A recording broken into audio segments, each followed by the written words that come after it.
The truth of the matter is that multidimensional poverty, and we've just released an analysis 10 days ago in New York, which covers the global status on multidimensional poverty, but very much there was a focus on South Asia and very much on India. And I'm not concerned with South Asia, I'm only concerned with India. I think 15% of humanity is quite enough responsibility for me to carry. But in terms of the numbers for South Asia, we have, as somebody illustrated, I think it was Sachin just now, we've gone from a huge amount 15 years ago, where we were almost 60% of multidimensional poverty. India represented 685, I think, million of that number in 2005. And we are now, we projected, we did a linear estimation because the latest data available was 2015. We did a linear estimation for 2018, and India is at around 300 million, while South Asia is at around 540 million. But that represents, certainly for India, a more than halving of poverty in literally a 13-year period of time. Multidimensional poverty. And multidimensional poverty merges income poverty and education and health access. So, on the one hand, a tremendous success story.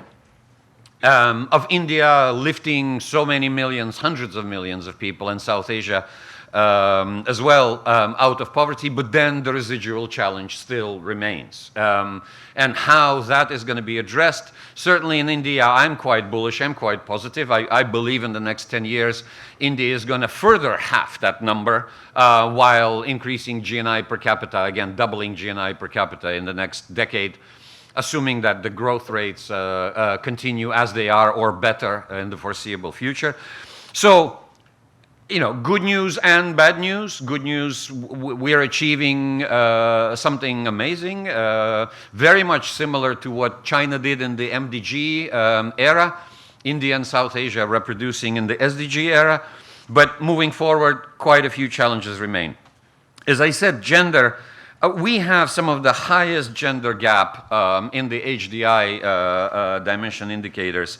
31% of women in South Asia have experienced domestic violence. In India specifically, we are troubled by the number of women's participation in the labor force of only some 27% plus or minus.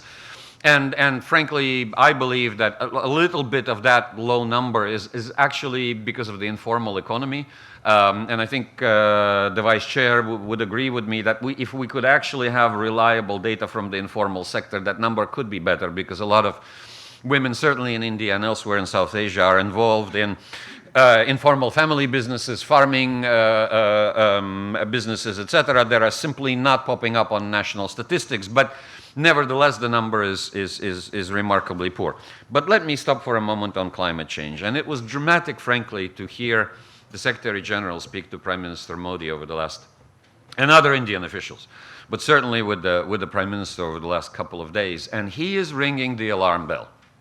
He is ringing the alarm bell and saying, look, first of all, the numbers that the scientists are presenting now, and by the way, just between us, they are not different from what they presented 7 years ago. It's just politically some of these numbers were watered down, but the actual estimations even of 5-7 years ago indicated a pace of change that is quite a lot quicker than we are assuming. And the 2-degree warming that we need to avoid, and even better to end up at somewhere maximum of 1.5 degrees Celsius, we're almost at a point of missing that boat. To quote the Secretary General, he said both in the private meetings and in the public meetings here in Delhi over the last couple of days that climate change is moving faster than we are. And frankly, I think that's going to become on the SDG agenda, that's going to become his theme over the coming months and years. He is calling to world leaders to come to a summit next year in September to discuss a much more ambitious climate agenda. But importantly, and that's why I bring it up here, he's asking South Asia, he's asking India specifically, and he's asking the big and important countries around the world. And you know, our Indonesian friends are not here with us, and now they have other things to deal with. But he's asking the if you want a coalition of the willing to come together and lead and demand action on this agenda. And this does not mean that the UN is now trying to rejiggle the responsibility and say, well, you know, the North and the West have created these problems for the climate, and now it's the South and India that need to solve it. No, that's not the message at all. The message is, and I think he heard it reciprocated in Prime Minister Modi's speech when he received the Champion of the Earth Award from the United Nations just a day ago, that the countries that will lose most, and I know colleagues from Maldives are here in the room, are including in this part of the world. Scientific projections indicate that, among other regions, India and its neighbors will be hit disproportionately more. Now, we can debate here in this room and any other gathering about who's responsible for climate change, whether it's man-made or not man-made. The point is that we are facing a civilizational challenge. And all our other targets, whether in the SDGs or in the national priority lists, will frankly become irrelevant if by 2030 or by 2050 we don't have a place to properly live, develop, grow, achieve standards of living that our citizens deserve. And so that sustainability dimension, I think, is going to come front and center in the coming months and years, and frankly, I don't think we can avoid it. Let me stop here. Wish you all a productive discussion over the next day or so, and further into the future where these events will continue. Again, send to you greetings from the Secretary General. Thank you for all the incredible work that you're doing in all of your countries, and specifically thank India, not only for doing what it's doing on the SDGs and on the poverty and other sustainability and other agendas, but also for hosting this event. Thank you very much.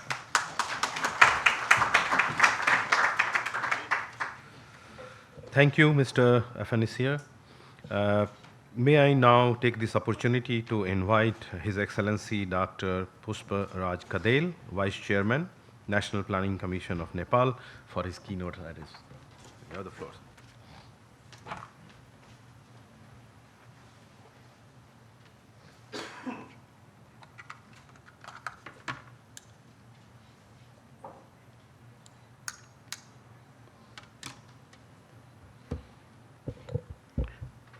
Good morning to everybody. Honorable Vice Chairman of Niti Aayog, His Excellency Dr. Rajiv Kumar, United Nations Resident Coordinator, India, His Excellency Mr. Yuri Afanaswamy, Director and Head of UNESCAP South and Southwest Asia, Dr. Nagesh Kumar, Director General of Research and Information System for Developing Countries, Dr. Satun Chandrabedi, Excellencies, distinguished delegates, ladies and gentlemen. At the outset, on behalf of the Government of Nepal, my delegation, and my own, I would like to express sincere thanks to Honorable Vice Chairman of Niti Aayog, His Excellency Dr. Rajiv Kumar, Director General of Research and Information System, Dr. Satin Chaturvedi, and Director and Head of UNESCAP South and Southwest Asia Office, Dr. Nagesh Kumar, and his Secretariat for convening of and having meticulous preparations for the meeting of South Asia Forum on the Sustainable Development Goals 2018. Also, I thank you, Honorable Vice Chairman, Your Excellency Dr. Rajiv Kumar, for your kind invitation to me as a special guest of honor to this event. I feel very honored on your invitation, as it is a great forum that helps to exchange our views and learn from each other in this region. The forum has a key business of reviewing SDGs and finding ways to resolve challenges for the implementation of the 2030 Agenda with a clear roadmap. Ever since we adopted 2030 Agenda in 2015, Nepal's continuous focus has been on its timely, effective, and full implementation of SDGs in synergy and coherence with other specific programs of actions like the Istanbul Program of Action for LDCs and the Vienna Program of Action for LLDCs. The SDGs are not mutually exclusive. To address the key development challenges, we policymakers should identify interrelationships and synergies between the 17 SDGs and 169 targets. Nepal, as a landlocked, mountainous, and least developed country emerging from conflict and from the devastating earthquakes of 2015 and suffering from other natural disasters, keeps great hope and confidence on this forum regarding the experience sharing on implementation of 2030 agenda.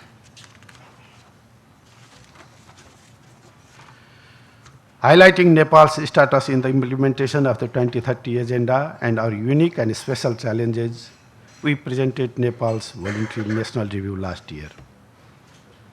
As per the inclusive and right-based constitution promulgated in September 2015, three-tiered election for local, provincial, and federal parliament have been completed and a new stable government is currently in power.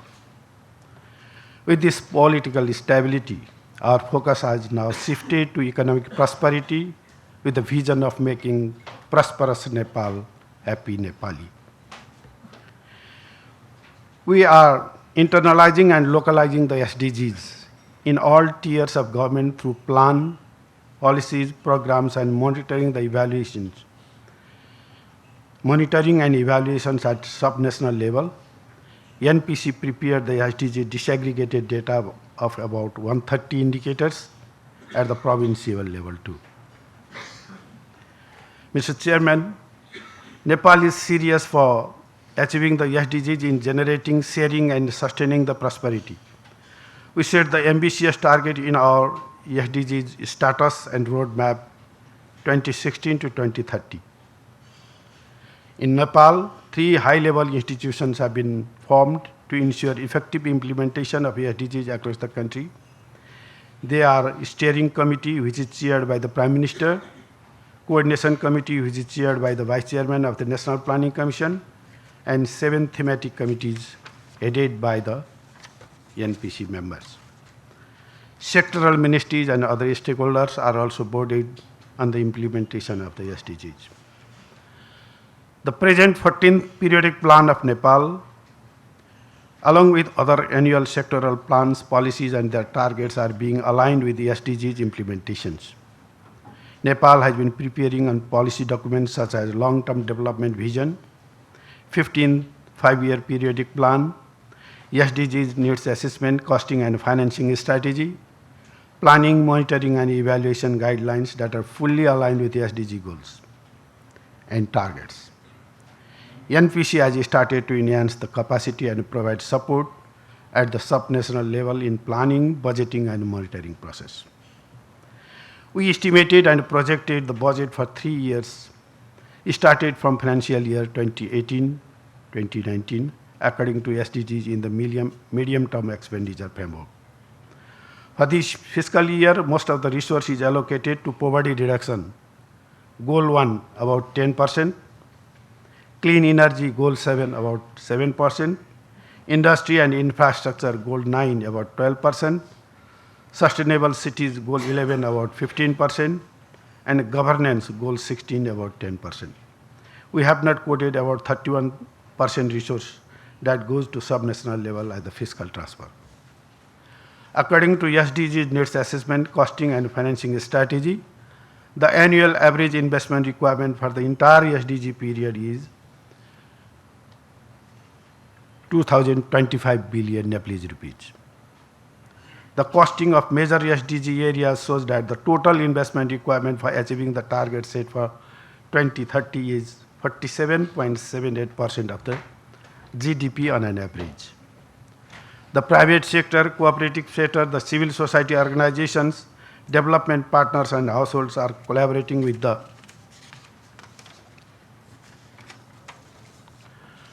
government for the implementation of the SDGs. So the bilateral, multilateral, and triangular cooperation has crucial role to fulfill the resource gap in this regards. We have also realized that achieving SDGs is not an easy task for countries like Nepal.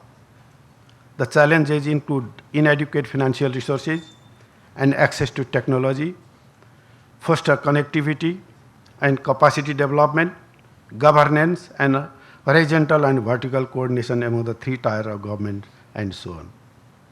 As we are in the formative stage of federal structure of the country, localization of the SDGs, that is cascading national efforts to subnational levels and mainstreaming the SDG agenda into the provinces and local levels remains one of the major challenges. Weak database and lack of availability of disaggregated data, especially in subnational level, is hindering monitoring of the progress. In addition to the realignment of policies, financing challenges will emerge large, particularly to trigger and sustain job-creating economic growth, enhance the quality of social service provisioning, and to invest adequately to reduce risks from disasters. Above all, Nepal's development path is beset with structural challenges such as landlockedness as well as with vulnerabilities to climate change and natural disasters.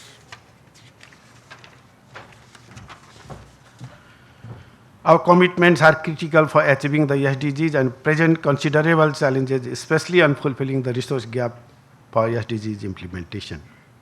Nepal's official development assistance is less than 15% of budget expenditure. FDI as a proportion of national budget is below 2%, and outstanding debt to GDP ratio is about 28%. While Nepal is committed to doing all it can, including